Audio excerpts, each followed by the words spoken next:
All right, folks, welcome back. We're just waiting on jjakji to ready up. We are in the lobby. Solar's here, and he's good to go, too. There we go. I was just mentioning, though, or looking him up, too, because I wasn't entirely sure. Because jjakji has been kind of whatever for Teamless and bouncing around. But while we're talking about which hero is which, Extra Revolution or not, funny enough, jjakji is actually currently playing for Team Revolution. Yeah, that's right. It's the only guy left. Well, folks, we got a lot of you joining us here as the GSL ends. Appropriate for timing, you get here for one semifinals match. The winner of this plays Zest, and that's going to be an awesome finals match. So you got here just in time for some more StarCraft. But do us a favor if you're just joining us, head on over to the Match Arena page, one of the sponsors of today's tournament, and use the code July12, spelled just exactly like this. It'll add $1 to the prize pool, and it won't cost you a penny. I want to bring this up to $200, guys. I want to make sure these players get paid. You know what I'm saying? So, spawning here in the lower left side of the map, playing for Splice, it's Solar. In the top right, as the Red Terran, he is jjakji. And of course, with Laser SEQ and whoever else feels generous enough to throw their own money into the prize pool, makes it even bigger, better. It's funny. Sometimes we barely hit the 200 code limit, which is nice and sad. But then some days we get like crazy prize pools. And I'm remembering back, like we had like matches where like Hydra would win like $400 for first place and stuff, and then everybody was super salty they didn't sign up and play. I love the dynamic that there is some element of, it's almost, I don't know if gambling's the right word, but it is kind of random. Like you go for the tournament, you know you're gonna walk away with a bare minimum of this amount, but then you get a lot more, and like everybody's happy when that happens. Of course. Everyone would be really sad about that. Oh, also, this is totally unrelated. Kind of a cool hypothetical. One of our viewers, I'm not sure if he wants to be named, so I'll just leave it anonymous for now. He wants to set up a show match with M. Canning and Denver. It's a bit of a random set of names, but I think that could actually be kind of fun thinking on it. Yeah, individually, I understand. M. Canning, popular streamer, fun playstyle, American Hope. Denver, upcoming, European player, but I feel they're not that. Like, I don't know how they would be mashed up against each other, but just respectively of each of their own regions, they're not the top class of player, but they're up there, right? Both of them. It might be as even as I'm thinking it is, but it'd be more even than him versus Lambo, that's for sure. Yeah. Well, but anyways, it is kind of a weird combination. Just a fun thing to think about for possible future show match stuff, guys. But right now, of course, jjakji's going for the 3 racks opener. We didn't see Natural do this at all earlier when we were casting the TvZs in the early rounds. So, I mean, the top echelon of Terran players are all doing this. Like some code of arms saying, like, look, guys, we have to break the Reaper. So let's just all keep using it until Blizzard decides finally to get rid of it. In fact, I would love, actually, if this was so much like, all right, guys, as a collective, like Gumiho, Innovation, like they're all getting together for a secret Illuminati meeting. And they're like, guys, we hate the Reaper for TvT. Can we all agree? And they're like, yes. How can we fix this? Let's get it nerfed. But how can we get it nerfed? By breaking it in ZVT. Well, okay. The thing is, though, I don't think anyone cares about TvT Reapers anymore. Well, people care about them. But they weren't as popular or as devastating as they used to be. No, that's very I feel true. like they were already taken care of, but just, the Cyclone being a better option and on bases. This is getting a little ridiculous, too. Solar does have speed finished up, of course, but one of the Queen goes down. If the lanes didn't get on top of this now, this was possibly going to snowball. But I bring it up for the TvT aspect of it, because it is always, like, I feel regularly, aside from this last month and a half has been special, but it's always TvT, right, for the Korean stuff. Yeah. I thought the story you're going to go with was, guys, Reapers in TvT, that sucked, right? Yeah. So we should definitely use them in TvZ, right? Yeah. Saved it. Yeah, he did. I mean, the controls really haven't been that bad for jjakji. It's like the opposite. In my world, these guys are super intelligent council of, like, evil beings. In your world, they're just idiots. Just like, not idiots. They need to do they have a compulsion to use Reapers. Why is it? Why? Just because they're like, let's use them in TvZ instead of TvT? No, you're like, okay, this unit's bad, right? Yeah, let's use it. No, that's not all. I love this picture though, where it's like you've got the really cool 4 horsemen of the apocalypse, Terran gods, and then on the other flip coin, it's like the 3 Stooges. It's like alive. Wow. Look, Look, I love that image, but I'm just saying that is not where I was Gilby's got doing the it all. Korean. I'm like, oh, you're a real wise guy. Like, Oh, they definitely have their own 3 sieges. But all right, that analogy, that imagery, or whatever aside, the Reaper is still going to town. 5 Reapers at a time now. I actually want to note, Solar's not going for carapace upgrades behind this. And that's not necessarily a bad thing, but that's how we've been seeing a lot of Zerg players approach the Reaper dynamic. But good control, he catches a lot of them, but jumping up to the high ground, low ground, kills a lot of the Lings. He's going to try to get one more high ground jump by the looks of it. Get some good grenades off in the process. All right, Solar's taking this group of Reapers down, but like I said, there's 5 at a time being produced. There's already another group finally adding on a factory. Shit, you're right. I didn't even catch that. Of course, we're so used to just like the Koreans cutting it 9 to go 5x Reaper. jjakji has literally gone full foreigner. Well, yeah. I think that it's no longer a foreigner thing though, because so when the foreigners did it, it was like 5 racks, maybe +1, maybe not. And then they just like all in until they either won or they didn't. But because Gumiho seems to have done this like whole like medevac thing, everyone's like, oh, medevacs plus like Reapers. They're like, oh man, that's so super good. That's not exactly what he's doing. Obviously, he did not get up to the starport quick at all, and now he's using Marines. But I still think that it gave more mind to the Koreans to actually make more than 9 Reapers. Well, what's made it really interesting, that medevac dynamic specifically, is the way you use them. Like, they're not fast attacking like the Marines. They don't have steady, constant DPS like the Marines, but it's almost like coming in with a shotgun instead of an Uzi, you know? Like, you just have that burst damage of the grenades you can pick up and leave. Yeah, okay. Uh-oh. As an American, I know guns so well. That was some really good grenade hits. A lot of these Reapers going down, so if there was any plans to follow up and harass with medevacs, that's out the window now, as he's already transitioned to try and just make a lot of Marines behind this. Right. I think if he was going to do anything with the Reapers past this, getting them surrounded and getting them killed, it was going to be the surprise attack of base. You know, off to the right or off to the left, whoever the medevacs weren't going to be. Is that worth canceling? Okay. You know what? I would almost argue yes. I don't think it was, but to remove Solar's vision when he's already been a bit of a tough spot, I think like this could set him off, maybe? Nah. I can't justify it. Yeah. Like medevacs are like 30 seconds away. Like At least he will have enough production to use those medevacs. Also, the rocks will be broken down because he can't repair that depot. That's a little awkward. At least it's still a wall. Is it still a wall if the depot goes down? I guess the reactor does bridge that gap, right? I'm like 99% sure that SCV, because the SCV can't reach the supply depot, so it would bridge that gap. Oh, the sickest micro of all time. Such unnecessary micro. We need some air horns. Bow, bow, bow, bow, bow, bow. Like, that was so sick. Most of it, I mean, it's hard to say it was unnecessary because there was no downside to doing that. It's not like it's about to be busted. It just, let's just let it die. Oh.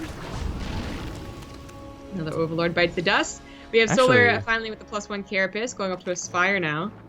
Once the Watchtower gets removed, there's really not much vision, and I guess the other plus to killing the Overlord, I actually can justify this maybe a little bit now, thinking on it. That Overlord could have been dropping creep on a 3rd or 4th and screwing up jjakji's timing for things. Like, I'm not saying it was, but it's now no map vision and no base blocking, which is not a bad thing.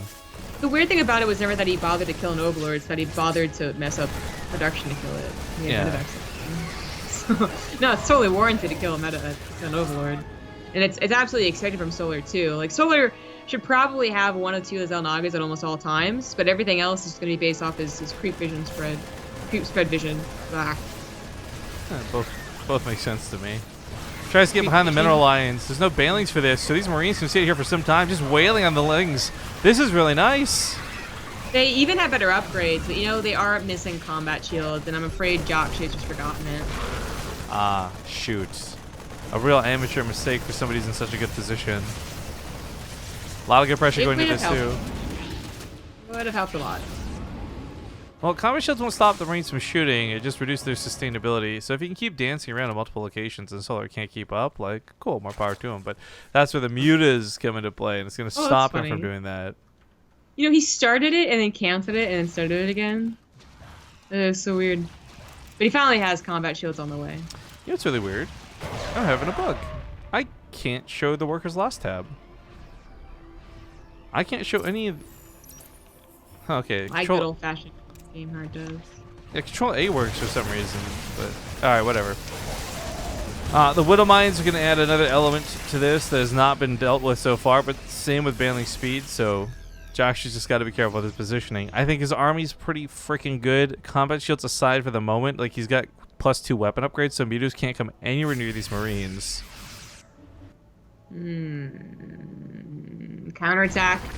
Solar's letting him take down that base, just cancels it. He's still on 4, so it's not truly a big deal. Jakji has stopped reinforcing, so he has a couple of units caught on the hole here. Almost just enough if he had like 8. Well, no, that's just a lot of Marines. Or a lot of mutas. He would need a lot more Marines. I think production and Widow Mine should cover this. Oh, losing the 4th CC is going to suck. He is going to send some units home. He's getting a little bit worried. I thought he was just going to go push them and punish him for being so out of position with his own mutas. Yeah.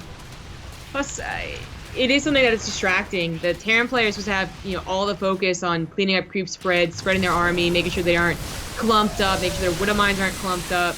And by having a distraction here, one that without mutas, I don't think the Zerg player honestly has to pay that much attention. The distraction tactic itself is worth it, but with mutas, Solar will want to bring them back to prepare for the defense. 14 kills with that shot, by the way. And a banning at the end. Oh, so not worth Solar. It's pretty good for the Widow Mine. Jakji just started his 4th base back up again, I think as soon as he realized it was going to go down, so it's not too shabby. Already halfway along. Upgrades 3-3, going to be far ahead of Solar, who has started his hive. So once again attacking with the mutas. Yeah, I look at this upgrades for the Terran, and it's really not about fighting the Links and Banes. It's just the matter of ease to deal with the said mutas. Turret does not get repaired, though. Jakji a little bit slow to the draw. We saw him try to do it, so it wasn't on purpose. Command Center possibly canceled again. This is going to really start hurting him. Granted, it's Terran. You could lift your main floated around, but he's wanted this base so badly. Yeah. These Marines are having a tough time. In fact, they're going the wrong direction now for some reason. I guess because one of the body wasn't lowered. Ooh, but he sees the entire army of Solar and says, screw it, I'll fly right over top of it. This almost never works out as well as it looks like it will. But it is also kind of a distraction as the right side 4th base goes down. Another group of units. Oh, yeah, squad down here. Well. Banley's getting good shots in the natural, too, but so are these Widow Mines. It's a trade for in a weird way. The mutas, of course, brought back home to deal with this. But 2 bases going down for Solar is going to leave a mark. Not to mention those Banley's got some good trades. It is, but Jakshi's losing his army, and that's leaving a bigger mark on the supply right now. The rally's not going to be worth it. There's no medevacs to heal this. They're all just walking down the middle. I mean, he might feel he did some adequate damage, but let's not forget he still hasn't actually recovered the 4th CC, not an orbital. These gases never like put SCVs back into it, and he's actually not building any SCVs right now to replace the ones he lost. 37 workers with 4 orbitals, maybe you could argue, but the fact that he's transferring this over and is likely to make it into a planetary means he's just not going to have that extra mule. He's not going to have that money. No, it's going to be pretty poor, especially since the mutas are once again getting their time to shine. They had to come back to deal with the drop, so it was getting a little out of hand, but now they are free to roam. I kind of forgot about this because it's been since HOTS, but Jakji was one of the first players I think I remember seeing say screw the mutas and just put down like 9 turrets. Yes. Like, and I don't mean spread out in a ring, but I mean like you just put like 6 turrets next to each other in your mineral line because you're like, F this, I'm done with this. He did that on the Foxtrot map. Yeah. I think I remember seeing him. Yeah, the cool lights and stuff. I thought you were also going to mention he was one of the first, like, well, not the first, but he had a very historic Widow Mine pop. Yes. Widow Mines burrowed in the corner on Daedalus Point, I believe. Yes. From IEM, I want to say. I don't remember the tournament, but that was pretty cool, too. He's going to need one of these miracle things to work for him, because right now he's in a really tough spot and not a good way. Yeah. Unfortunately, even if he does, like, back then in Heart of the Swarm, you actually just got the 30-plus mutas, and that was your game plan, and it sucked as a Terran player. Ultras were bad, you didn't really want to get to them. Brood Lords, I guess they were an option, but still not great. So it was just mass muta. If you killed the mass mutas, you were almost guaranteed to win. This game, Legacy of the Void, in this game specifically, if the mutas did die, I think Solar just isn't sweating too much. He already has Ultras. I'm not saying it's a good upgrade because you'll never see Terrans go for it unless they're like really far ahead, but I do wonder the value of building armor in situations like this too. Like a lot of these turrets he's barely slow to the draw for, where like I feel like an extra armor or two would maybe be the difference if the SCV's getting those repairs or not. I think if it is mass muted from the get-go, you know, that's the problem that's been in the game, then you should go for it. So maybe this game, yeah, you should go for it. I mean, obviously, it doesn't matter now. Like, it's just an interesting thought with how much trouble he's had for maybe game 2. There's a disgusting. When I like to play disgusting turtle style mech, which granted, again, guys, I'm not gonna pretend like I'm good at this game. It is nice getting that early building armor and just laughing as they send lings and mutas around to harass you. Yeah. These mutas have +1. Count at 17 isn't too shabby, but still can't take out of a turret that's being perfectly surrounded. Single drop takes out the 5th. 6th, actually, my bad. 5th has been running for some time. Yeah, so he's even got an extra larva hatchery in the main. I mean, he's just got hatcheries for days. Not that he needs them, though. He's maxed out on supply. He's going to start accruing that bank, and with +3 chitinous plating, these ultras, there's like no marauders can test this. 2 coming out at a time, not many liberators. I'm so concerned that he has maybe been so tunnel visioned into the mutas. jjakji never considered that Solar was going to a hive behind all this. Yeah. The drilling claws is kind of questionable if he does know.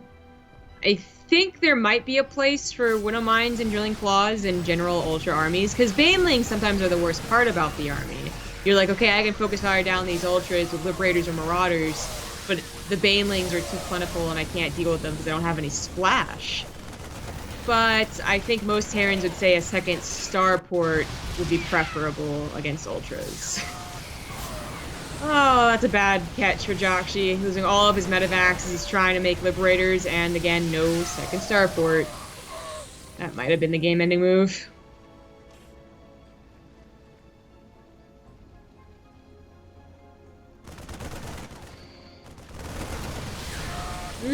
No need to tango with the mutas. His ultras are coming. Everything has to reposition. Everything important has to reposition. Oh, the fact that the depot is down to let any of these wings into is going to be a bit of an issue. But Widow Mine's popping all over the place. Liberator's setting up, but none of it's going to matter. Solar just swarms to win. Very nicely done. Also, did somebody donate 1 cent to the prize pool? Can you even do that? Whatever is in their account. What's interesting is I'm scrolling through the page and I don't see a 1 cent donation yet. Somehow we're at $145 raised in 1 cent. Oh, here we go. It doesn't it's Whoosh. It's Whoosh J. I almost missed it. Sneaky bastard. Yeah, I don't know. Maybe he had a cent in his account. I honestly don't know. Anyways, thank you for the contributions to the Match Arena page, guys. We got the prize pull up to $145 now, but of course there's still plenty of codes left, so I'm begging you, please help us get these players at least $200. Even if nobody wants to spend a single real dollar today, there's still $200 up for grabs if we use up all the codes. So July 12th is the code, or July 12th, rather, is the code. Yeah, July 12, all caps. But waiting on the map pick for the next game. Hopefully we won't be waiting too long. I guess we'll go to a quick commercial break since players are delayed, and we'll see you guys soon. Hey guys, we're back. Thanks for watching that break. That did actually take a few minutes longer than expected, but we did finally get the map pick, and it's Abyssal Reef out of jjakji. So looking for something kind of standard, but also totally 3 reaperable. Yeah. I think everyone I've asked has said Abyssal Reef. Just start pre-making it. It's the go-to. It's the safe match. But all right. Game number 2 kicks off at the semifinals. I do need to remind everybody that the winner goes on to fight against Zest. Best of 5. Grand final still coming up after this game. Spawning in the top left, though. Well, not after this game. Possibly after this game, though, because he's on his last life. In the top left, it's jjakji. In the bottom right, as the Teal Zerg, it is Solar. And, of course, doing my part here now that we have a few more people tuning in.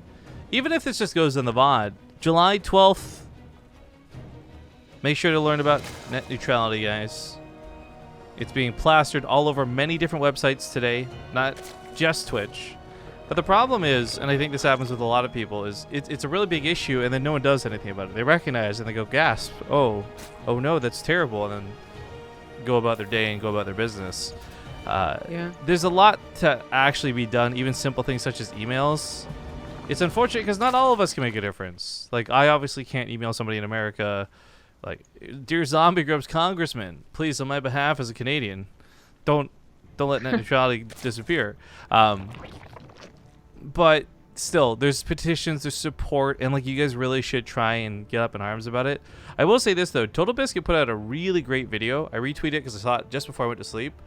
He does like the best he can to kind of almost simplify it for those who have no idea what it's about, and then explain some other points. So I would really recommend checking that out. If someone can link one of those videos, I'd be appreciated, because he's actually done something really cool where he's allowed anybody. He's put this video he made under the Creative Commons, allowing anybody to take that video, download it, and re-upload it elsewhere in its full unedited form, just to spread the message. And for a content creator of Total Biscuit's size, that's a big risky thing to do, and I really like mega credits for doing it. That is pretty cool. Yeah, for me, I knew this day was coming, and I did all the appropriate things I could anyways while I'm in Korea. Ooh, which one on the way? But anyways, I feel like a lot of it had to do with just like oversaturation. Every single day there was a thread about net neutrality, and I think a lot of people just like, if it's too much, right? Like, they just stop paying attention. Yeah, it might be like how every day is like something. So National Pet Day, National Hug Your Pet Day, National Wear a Skirt Day, and it takes away from the real things. They're like Martin Luther King Day.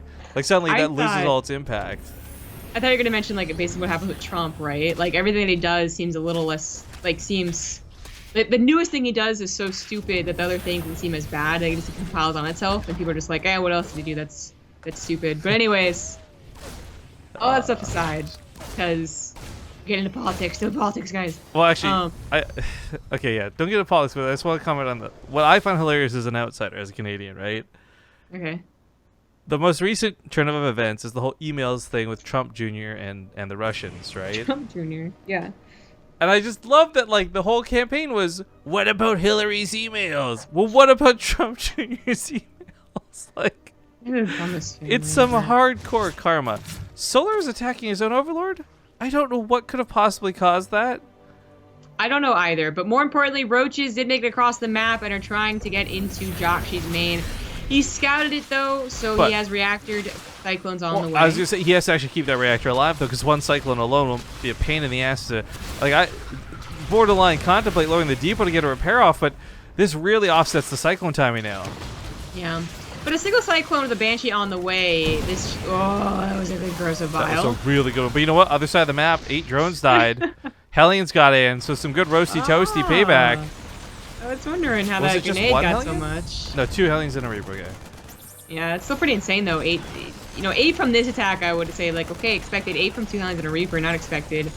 I just want to say, like, the SUVs hugging each other kind of reminds me of, like, I feel like it's kind of like a cliche scene in some like comedy movies where like the ultra Christian family is like, just hug each other and it'll be safe. Oh yeah. And like the nuke explodes. Yeah. As they all get raptured together, or as the alternative. But yeah. This ended up hurting Jakji a lot. I mean, Solar lost workers too, and you might be thinking, well, shouldn't they be even? But realistically, Jakji had pre-pulled a lot of SUVs to repair.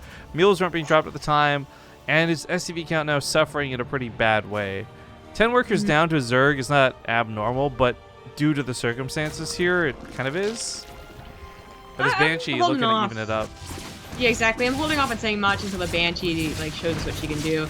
She does not have cloak, and she just ran herself into 2 queens, so it's not very impressive. I feel like Jakji really didn't know his own cloak timing. I think he was just banking, like he was probably selecting that Banshee and mashing the crap out of C, right? Like cloak, cloak, cloak, cloak, cloak, cloak, cloak, cloak, cloak. So the first one gets shut down really badly. Spore crawlers are up. I would have loved if this was like, oh, that first Banshee was so bad that Solar's like, I'm not even going to bother getting anti-air. And then the second one would have been amazing, but this Queen's still up. The Spore Crawler, detection through the Overseer. This Banshee is so limited in what it can do. It is. Okay, well, Solar's also made it easier for himself by not grabbing a 3rd base quite yet. It looks like a drone's in position. It'll probably be sniped, but he's already on his way to a lair with a Spire, and that hatchery does survive against 1 Banshee damage. So Spire will give Solar a lot of control. Jakji doesn't have a lot of anti-air after all going for the factory production and the starport production that he did. Actually, regardless of like whether he has anti-air or not, what I love about the Spires though, it guarantees Jakji can't do anything. Because the only option jjakji has, if not Liberators, is drop. Like, he's not going to be parade pushing with 10 units, so the mutas are going to be able to harass. I don't think Solar's going to keep them at home. But it guarantees that even if he was kept at home, he wouldn't really take damage for long. He'd be able to clean it up pretty quick. Yeah, I think the Spire follow-up is often a pretty smart one against, like, following up the aggression, because that's the way that the Terran comes back, is through these units that are pesky for queens to follow, pesky for lings to not get, you know, in difficult situations. Things that mutas can deal with. They're also just going to give Solar a lot of control. And maybe even a bit of SCV damage. jjakji's not going to have a ton of units to spread around, especially as he tries to get his third base down the location. Oh, man. 2 Cyclones.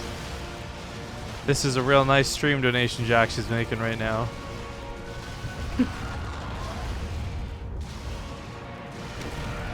I mean, I've got a lot of faith in jjakji to play a game well, but that's not happening this game. I mean, the first Banshee to these Cyclones, like, he had a really good initial deflection of the attack out of Solar, but I feel like he's flopping, man. He's flipping and flopping. He's a Magikarp.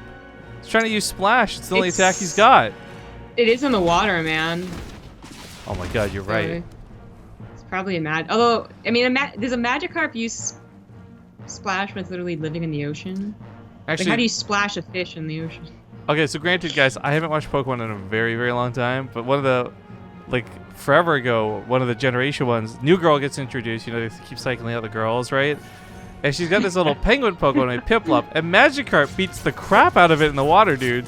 So I don't know. Oh, really? I imagine, like, Magikarp's secret power is in the water. He actually becomes like a piranha in there. Yeah, she just made him use tackle. Pokemon yet? Yeah, I think Remoraid's a piranha type Pokemon.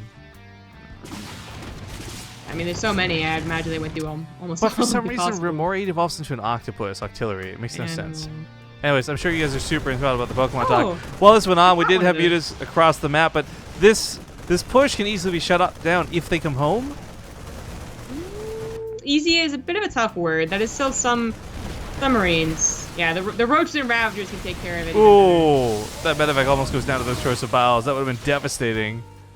Oh, Queenie. No, don't you do it. Oh, goodness. Okay, the mutas come back, kill anyway. Or do they? Yeah, they do. Or do they? Yeah, they do. Okay, they're gonna grab it. He's gonna bleed out a muta for this, though, too, even. I think he's okay. He's transitioned away from mutas. He never really put a lot of effort into those. Well, it's funny, jjakji's drop and the throws of defeat is more effective than the full push with tanks and everything, right? Like, that's true. Solar now go for the killing move. I mean, it's 117 supply to 40, and when it's like this versus Protoss actually have a chance to fight. Terran don't. Terran are just SOL when your supply is this bad, I feel. Oh yeah, this game is over. GG. Oh, we got a PvZ finals, guys. Solar versus Zest. Nice. I'm gonna give this one to Solar, though. I'm leaning that way too, because Zest has not been showing us great games with non-PvP matchups, but like, yo, it's Zest, and no matter how bad shape of Zest might be, and he's still like really freaking good, so I mean, I don't want to get too negative about it, but I think I favor Solar just because I really like him a lot more too in this matchup. I think Solar's shown us really good ZVPs, whereas Zest has not. By the way, up to now $167.01. I'm going to keep hammering on this prize pool, guys. We want to make sure players get all the full $200. I would be super duper sad if we couldn't get these guys at least $200 for their playtime today. So if you haven't seen it before, again, to show you before we go to break, Match Arena page. If you're coming here for the first time, you've never used it before. You're like, Griffin, what the fuck is this shit? Top right, sign in with your Twitch account. You don't have to enter in any payment information. No bank account, no credit card. If you go to contribute and use the code July12, just like this, it'll add $1. Where does this $1 come from? It comes from the pockets of Matcherino. That's their sponsor money. There's a small catch to it. Normally sponsors are just like, here, take our money and do a tournament. These guys are like, take our money, do a tournament, but you got to use people's codes to cash in on the money. It's kind of cool. It's kind of fun, and sometimes it actually incentivizes people to donate. So it's a clever move on their part. But $167. We got 1,000+ people tuning in. We can do it, guys. Get this last couple of codes in there. But we're going to get the lobby up. We're going to get things sorted. And it's going to be a best of 5 PvZ Solar versus Zest when we get back.